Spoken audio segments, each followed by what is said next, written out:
আসসালামু আলাইকুম। আমি ফারিয়া মাহজাবিন।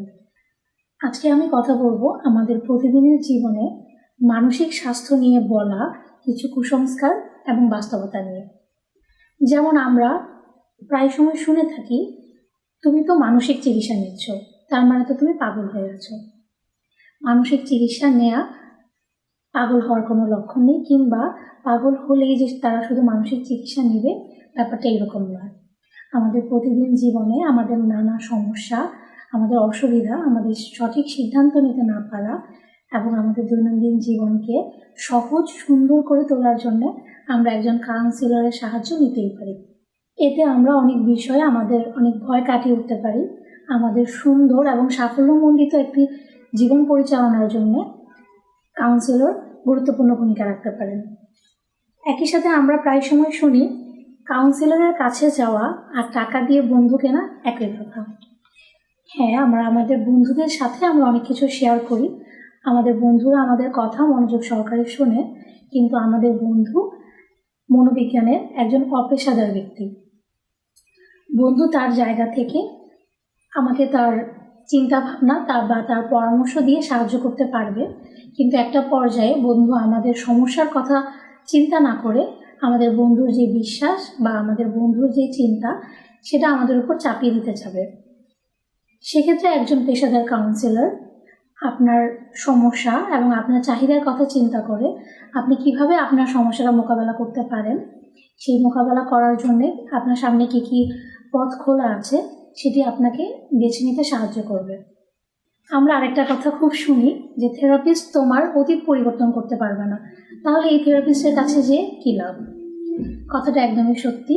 একজন থেরাপিস্ট কখনো কোনো ব্যক্তির অতীত পরিবর্তন করতে পারে না, এবং এর থেকে বড় সত্যি কথা হচ্ছে একজন কাউন্সিলর বা থেরাপিস্ট কখনো অতীত পরিবর্তন করার চেষ্টাও করবেন না।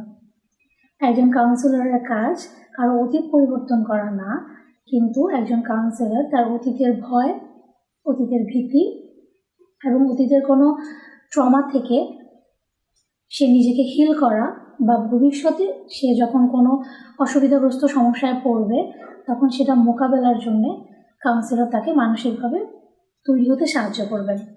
আরেকটি কথা আমরা প্রায় সময় শুনি যে কাউন্সিলিং সেশনে একবার গেলে সেই কাউন্সিলিং সারা জীবন ধরে নিতে হয়, এবং এই কথাটা আমরা বোকার মতো সবাই বিশ্বাসও করি।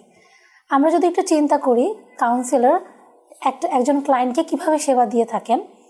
কাউন্সিলর একজন ক্লায়েন্টকে তার ব্যক্তিগত, পারিবারিক কিংবা সামাজিক যে কোনো অসুবিধা যেটা তার দৈনন্দিন জীবনে তাকে সমস্যাগ্রস্ত করছে, সেটার ব্যাপারে মোকাবেলা করার যেই সাহস, শক্তি এবং যে রাস্তাগুলো, সেগুলো খুঁজে বের করতে সাহায্য করেন। একজন কাউন্সিলর সাধারণত 8 থেকে 12টি সেশনের মাঝে তার কাউন্সিলিং যে প্রক্রিয়া সেটি সম্পূর্ণ করার চেষ্টা করেন, এবং কোনো ক্ষেত্রে যদি ক্লায়েন্ট নিজের সম্পর্কে সচেতন থাকেন এবং সে মনোযোগ সহকারে কাউন্সিলরের হোমওয়ার্ক এবং সেশনগুলো সম্পূর্ণ করেন, সেক্ষেত্রে 6 থেকে 8টি সেশনের মধ্যেও কাউন্সিলিং সম্পূর্ণ হতে পারে। সে জায়গাতে সারা জীবন ধরে কাউন্সিলিং নেওয়ার কোনো প্রশ্নই আসে না। এবং সর্বশেষ আমরা যে কথাটি শুনি সেটা হচ্ছে, পাগল কি কখনো আসলে ভালো হয়? মানসিকভাবে সমস্যাগ্রস্ত হওয়া কিছু নির্দিষ্ট সময়ের জন্যে, বা জীবনের কিছু সমস্যাগ্রস্ত সময় কাটানো, সেটা থেকে মোকাবেলা করার সাহস না পাওয়া, এরকম সমস্যা হতেই পারে, কিন্তু এর সমাধানও আছে। আর এর মানেই যে কোনো ব্যক্তি পাগল কিংবা বদ্ধ উন্মাদ তা একদমই নয়। সেক্ষেত্রে মানসিক অসুবিধা থাকলে সেটা থেকে সম্পূর্ণ সুস্থ হওয়ার অবশ্যই রাস্তা আছে, এবং সেটা অবশ্যই সম্ভব। আজকে এই পর্যন্তই। আবারও কথা হবে অন্য কোনো ভিডিওতে মানসিক স্বাস্থ্যের আরও কিছু কুসংস্কার এবং বাস্তবতার বিষয়ে।